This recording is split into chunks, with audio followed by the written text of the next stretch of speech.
brought a number of people back into the fold. We have Reggie here, who I mentioned earlier hasn't been here in a decent while. We have Asoki, actually, who came back into town, a fellow member of the Kai Brotherhood.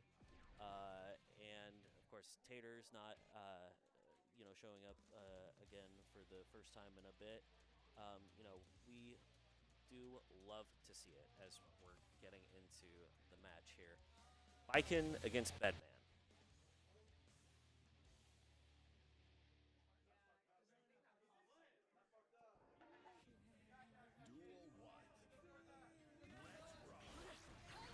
Baiken starting with getting the tether applied and going for Tommy.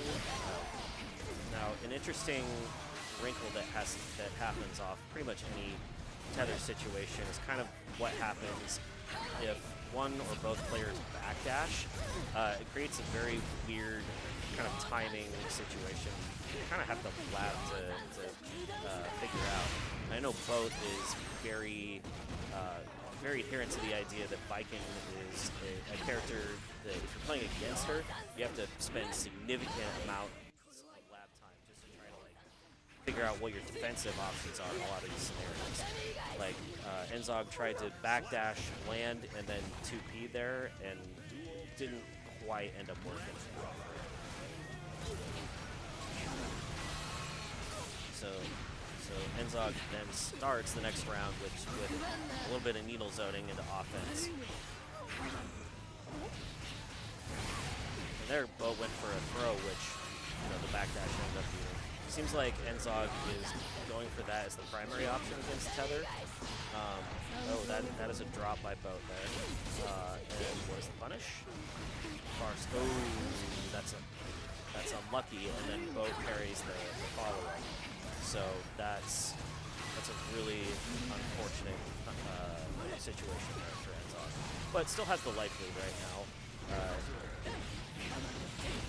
That jump S hit and the cross up. The jump S hit from half screen away as it tends to do. And those are the classic Guilty Gear footsies we've all come to know and love. The far slash with punishing the mash 2P option.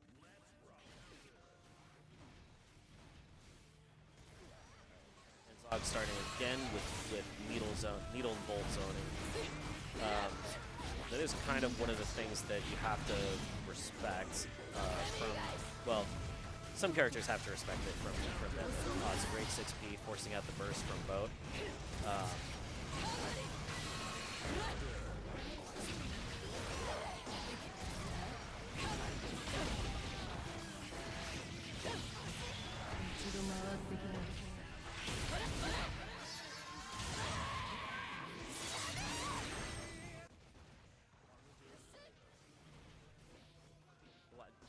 Interesting jump K to catch Bedman stalling in the air there.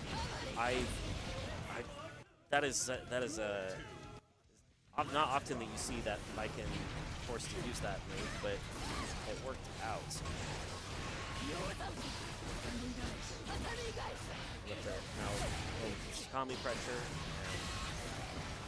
and Enzog breaks out, only to get parried. Ooh, that's an unfortunate drop. Enzog tries to 6P to punish that, but now he's stuck back in the corner.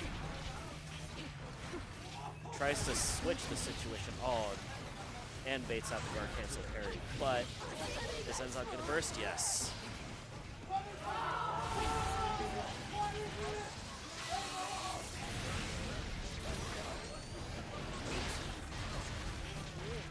Yeah, Enzog is now going for air dash down into throw to beat the guard cancel. Parry. Oh, and Enzog drops the round-winning combo. And Boat smacks him with the far slash again.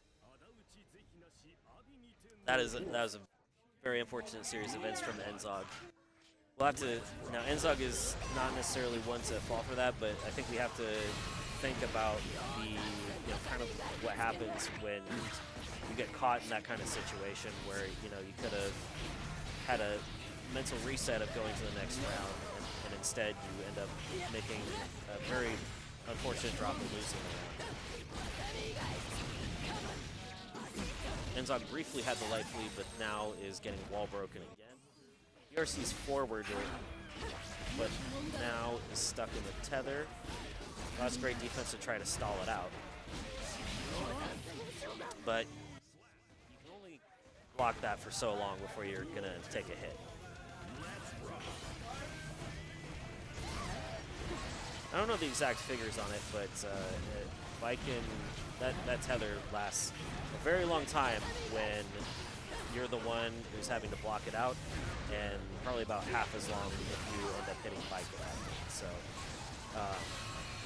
but it seems like often it can feel like mix-up after mix-up.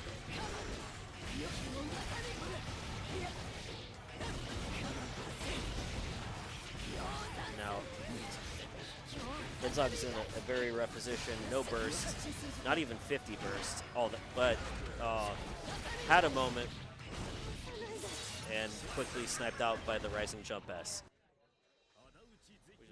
Pretty strong option, pretty much any scenario that Baiken's in to deal with a lot of stuff. So that will be Boat advancing into winners top 8 to